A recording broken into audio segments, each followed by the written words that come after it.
बेताब चमेली की शादी, मर्द जैसी सुपरहिट फिल्मों का हिस्सा रही अमृता ने प्रोफेशनल से ज्यादा चर्चा निजी जिंदगी से बटोरी।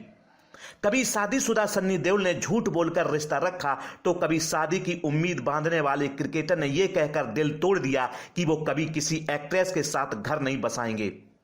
संजय गांधी की करीबी रही अमृता की मां एक बड़ी पॉलिटिशियन थी। बचपन से लग्जरी जिंदगी जीती आई अमृता कभी फिल्मों में नहीं आना चाहती थी, लेकिन धर्मेंद्र जैसे सुपरस्टार की जिद और मिन्नत ने उनका हिंदी सिनेमा से रिश्ता जोड़ दिया। नमस्कार दोस्तों, आपका स्वागत है हमारे चैनल ग्लोबल थॉट में। एक बार फिर ग्लोबल थॉट में आज की स्टोरी अमृता की, तो देर किस बात की, कीजिए हमारे चैनल को लाइक और सब्सक्राइब और जानिए 80 के दशक की मशहूर एक्ट्रेस अमृता सिंह के जीवन की कहानी को।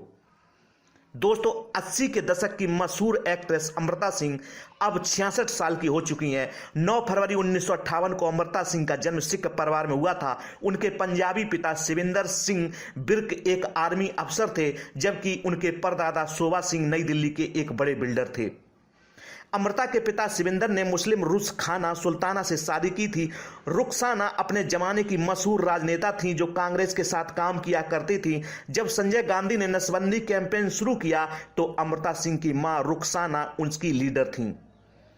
इमरजेंसी के समय भी कांग्रेस सरकार के साथ जुड़ी हुई थी। इसके साथ उनका एक डिजाइनर बुटीक भी था। अमृता के परदादा शोभा सिंह मशहूर एक्ट्रेस बेगम पारा के कजिन थे। बेगम पारा की शादी दिलीप कुमार के भाई नासिर से हुई थी। उनका एक बेटा अयूब खान भी है जो मेला फिल्म और उतरन टीवी शो में नजर आ चुके हैं। दोस्तों, अमृता सिंह की मां रुखसाना और शाहरुख की मां लतीफ फातिमा खान दोनों कांग्रेस से जुड़ी रहीं, जिनकी राजनीति के सिलसिले में अच्छी दोस्ती हुआ करती थी। अमृता ने मॉडर्न स्कूल से पढ़ाई की, जहां शाहरुख की बहन शहनाज भी पढ़ती थी। पारिवारिक रिश्ते होने पर अमृता और शाहरुख बचपन में गहरे दोस्त थे।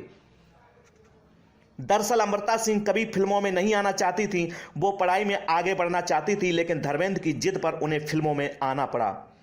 वैंकूवर इंटरनेशनल कंसर्ट के दौरान दिए गए एक इंटरव्यू में अमृता सिंह ने बताया कि उन्हें फिल्मों में आने का कोई शौक नहीं था, लेकिन सन्नी देओल की वजह से उन्हें फिल्मों में आना पड़ा। धर्मेंद्र उन दिनों अपने बेटे सन्नी को फिल्म बेताब से लॉन्च करना चाहते थे, जिनके लिए वो एक हीरोइन की तलाश में थे। एक दिन वो अचानक अमृता सिंह के दिल्ली स्थित घर आ गए और उन्हें फिल्म का ऑफर दे दिया। अमृता की मां को फिल्मों से कोई लगाव नहीं था। ऐसे में वो नहीं चाहती थी कि अमृता फिल्में करें, लेकिन धर्मेंद्र की जिद पर उन्होंने फिल्म साइन कर ली। दोस्तों, फिल्म बेताब से पहले कभी अमृता सिंह ने कोई एक्टिंग ट्रेनिंग नहीं ली थी, लेकिन उनका अभिनय हर किसी को पसंद आया। वहीं सन्नी देओल की भी ये पहली फिल्म थी। इस फिल्म के गाने बादल यूं ही गजरता है शूटिंग के दौरान एक सीन में सन्नी देओल को अमृता को गले लगाना था, लेकिन वो पिता के सामने ऐसा करने में झिझक रहे थे। शूटिंग बार बार रोकनी पड़ रही थी तो धर्मेंद्र ने चिल्लाते हुए सन्नी से कहा, अमृता को झप्पी डाल ले। ये सुनकर सेट पर मौजूद हर कोई हंस पड़ा था। ये किस्सा सन्नी देओल ने आपकी अदालत में सुनाया था। बताते चले कि साल 1983 में रिलीज हुई फिल्म बेताब बड़ी हिट साबित हुई और अमृता को रातों रात स्टारडम मिला। ये उस साल की दूसरी सबसे ज्यादा कमाई करने वाली फिल्म थी। दोस्तों, सन्नी देओल फिल्मों में आने से पहले ही शादी कर चुके थे। हालांकि उन पर शादीशुदा एक्टर का ठप्पा ना लगे, ऐसे में धर्मेंद्र ने एग्रीमेंट के तहत उनकी शादी को राज रखवाया था। सन्नी जब फिल्म बेताब की शूटिंग के लिए भारत आ गए, तब भी उनकी पत्नी लंदन में ही रहती थी। ऐसे में किसी को सन्नी देओल की शादी से जुड़ी कोई खबर नहीं मिली थी। जब बेताब के सेट पर सन्नी देओल की अमृता सिंह से मुलाकात हुई तो पहले दोनों दोस्त बने और फिर दोनों एक दूसरे को पसंद करने लगे। दोनों शूटिंग के दौरान ही रिलेशनशिप में आ गए थे। साथ रहते हुए एक दिन अमृता ने अखबार में खबर पढ़ी जिसमें लिखा था कि सन्नी शादीशुदा हैं। उन्होंने जब सन्नी से इस बारे में सवाल किया तो जवाब मिला कि यह महज अफवाह है। अमृता ने उन पर भरोसा किया और रिश्ता नहीं तोड़ा। दोस्तों, सन्नी देओल और अमृता के रिश्ते की खबर जब मां सनी की मां प्रकाश कौर तक पहुंची तो बेहद नाराज हो गई। उन्होंने सन्नी से कह दिया कि वो अमृता से रिश्ता खत्म कर लें। कुछ समय बाद जब सन्नी देओल की शादी की कंफर्म खबर आई तो अमृता सिंह बुरी तरह से टूट गई। लेकिन वो सन्नी को इस कदर पसंद करने लगी थी कि उन्हें सन्नी की शादीशुदा होने पर भी कोई ऐतराज नहीं था। हालांकि सब सच जानने के बाद अमृता की मां रुखसाना ने इस रिश्ते का विरोध किया और परिवार के दबाव पर अमृता सन्नी से अलग हो गई। फिल्म बेताब से स्टारडम हासिल करने के बाद अमृता सन्नी, चमेली की शादी, साहब, खुदगर्ज नाम जैसी बड़ी हिट फिल्मों में नजर आईं। अमृता ऐसी एक्ट्रेस थीं जिनकी जोड़ी 80 के दशक के हर टॉप एक्टर से बनी। उन्होंने अमिताभ बच्चन, सन्नी देओल, संजय दत्त, राज बब्बर, जितेंद्र, विनोद खन्ना, अनिल कपूर जैसे हर स्टार के साथ स्क्रीन शेयर की। नए दौर में वो सलमान खान के साथ सूर्यवंशी और शाहरुख खान के साथ राजू बन गया जेंटल में भी नजर आ चुकी हैं। लीडिंग रोल के अलावा अमृता ने राजू बन गया जेंटलमैन, सूर्यवंशी, आईना जैसी कई फिल्मों में सपोर्टिंग रोल निभाया। आईना फिल्म के लिए अमृता को बेस्ट सपोर्टिंग रोल का फिल्म फेयर अवार्ड मिला। सन्नी देओल से अलग होने के बाद खबरें आई कि अमृता क्रिकेटर रवि शास्त्री के साथ रिलेशनशिप में है। अमृता रवि शास्त्री के मैच देखने अक्सर क्रिकेट स्टेडियम जाया करती थी। वहीं रवि को भी कई बार अमृता की फिल्मों के सेट पर देखा गया था। अमृता एक बार मैच देखने दुबई के शारजाह भी गई थी। दोस्तों, जब एक बार मैगजीन के कवर पेज पर अमृता और रवि की साथ तस्वीर छपी तो रिलेशनशिप की खबरें और बढ़ गईं, लेकिन कुछ ही समय में दोनों अलग हो गए। एक इंटरव्यू के दौरान रवि से पूछा गया कि उनका रिश्ता क्यों टूटा। जवाब में रवि ने कहा कि वो किसी एक्ट्रेस से कभी शादी नहीं करेंगे, क्योंकि वो एक ऐसी पत्नी चाहते हैं जो पूरी तरह घर पर ध्यान दे। कुछ समय बाद अमृता ने बयान दिया कि वो अपने करियर पर ध्यान देना चाहती हैं, इसलिए वो इस रिश्ते को आगे नहीं ले जा सकें, लेकिन आगे वो जरूर एक पत्नी और मां बनेंगी। साल 1990 में मशहूर फिल्म मेकर राहुल रवेल सैफ अली खान को लॉन्च करना चाहते थे। राहुल हर नए एक्टर को लॉन्च करने से पहले नामी एक्टर्स के साथ उसका फोटो शूट करवाते थे। ऐसे में सैफ अली खान के लॉन्च से पहले राहुल रवेल ने अमृता को उनके साथ फोटो शूट करने बुलाया, क्योंकि वो उस जमाने की स्टार थी। अमृता उस फोटो शूट में लेट हो गई थी तो हड़बड़ाहट में पहुंची थी। उस समय सब सैफ को मंसूर अली खान पटौदी और शर्मिला टैगोर के बेटे के रूप में जानते थे। अमृता ने उस लड़के को नजरअंदाज कर दिया, क्योंकि उस समय सन्नी देओल जैसे बड़े सितारे भी साथ पहुंचे थे। अमृता सभी लोगों के साथ पोज कर रही थी कि अचानक सैफ ने उनके कन्नों पर हाथ रख दिया। ये देखकर अमृता चौंक गई।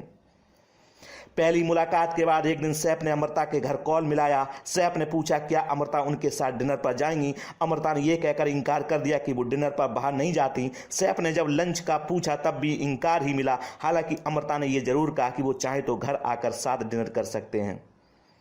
सैफ उसी दिन अमृता के घर पहुंच गए।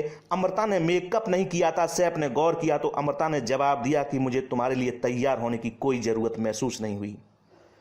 सैफ इस बात से दुखी जरूर हुए, लेकिन उन्हें अमृता बिना मेकअप भी अच्छी लग रही थी। अमृता ने आगे सैफ से कहा अगर तुम ये सोचकर यहां आए हो कि हमारे बीच कुछ होगा तो तुम गलत हो। दोस्तों, दोनों बात करने लगे और बातों ही बातों में दोनों के बीच अच्छी ट्यूनिंग बैठ गई। दोनों ने एक दूसरे को किस किया और इसी के साथ सैफ ने अमृता से अपने प्यार का इजहार भी कर दिया। अमृता ने भी उनके प्रपोजल को कबूल कर लिया। इसके बाद 2 दिनों तक सैफ अमृता के घर पर ही रहे। ये कुछ किस्सा खुद सैफ और अमृता ने सिमी ग्रेवाल के चैट शो में सुनाया था। अमृता के घर पहुंचे सैफ उन्हें प्रपोज करने के बाद उनके घर पर ही ठहर गए। सैफ उन दिनों पहली फिल्म बेखुदी की शूटिंग कर रहे थे, जो उनके सेट पर ना पहुंचने से रुक गई थी। 2 दिनों तक प्रोड्यूसर उन्हें कॉल करते रहे, लेकिन सैफ अमृता के घर से जाने को तैयार नहीं थे। 2 दिन बाद जब प्रोड्यूसर शूट करने का दबाव बनाने लगा तो सैफ ने जाने का फैसला कर लिया। अमृता का घर छोड़ते हुए सैफ के पास पैसे नहीं थे तो उन्होंने सेट तक पहुंचने के लिए उनसे 100 रुपए उधार मांगे। अमृता ने उन्हें कहा कि वो उनकी कार इस्तेमाल कर सकते हैं, लेकिन सैफ ने साफ इनकार कर दिया और 100 रुपए लेकर टैक्सी से निकल गए। दोस्तों, 1991 में सैफ अली खान और अमृता ने एक दिन अचानक शादी करने का फैसला किया और 2 दिनों बाद ही शादी कर ली। नवाब खानदान में शादी करने के लिए अमृता ने धर्म बदल दिया। शादी के तुरंत बाद अमृता सिंह ने इंडस्ट्री से दूरी बना ली, जबकि उनके पास कई बड़ी फिल्मों का ऑफर था और वो करियर के टॉप पर थीं। शादी के 4 साल बाद अमृता ने बेटी सारा अली खान को जन्म दिया। फिर उन्हें एक बेटा इब्राहिम अली खान हुआ। बच्चे होने के चंद सालों बाद ही सैफ और अमृता के बीच झगड़े शुरू हो गए। दोनों ने 2004 में तलाक ले लिया। रिपोर्ट्स की माने तो तलाक का कारण इटालियन मॉडल रोजा कैटलानो थी, जिनके साथ सैफ का अफेयर था। तलाक के लिए सैफ को अमृता को 5 करोड़ रुपए की एलुमनी देनी थी, लेकिन पैसों की कमी के चलते वो महज 2.5 करोड़ ही अदा कर पाए। इसके अलावा सैफ ने बेटे इब्राहिम के 18 साल होने तक अमृता को 1 लाख रुपए महीने का खर्च दिया था। अमृता सिंह ने सालों बाद 2002 की फिल्म 23 मार्च 1931 शहीद से कमबैक किया। इस फिल्म में बॉबी देओल ने लीड रोल निभाया था, जो अमृता के एक्स बॉयफ्रेंड सन्नी के भाई हैं। इसके बाद अमृता को एकता कपूर के शो काव्यांजलि में नेगेटिव रोल निभाने का मौका मिला, जिसमें उन्हें खूब पसंद किया गया। इसके बाद से अमृता लगातार 2 state, Heropanti 2, shoot out and Lokhandwala, Aurangzeb जैसी कई फिल्मों में नजर आईं।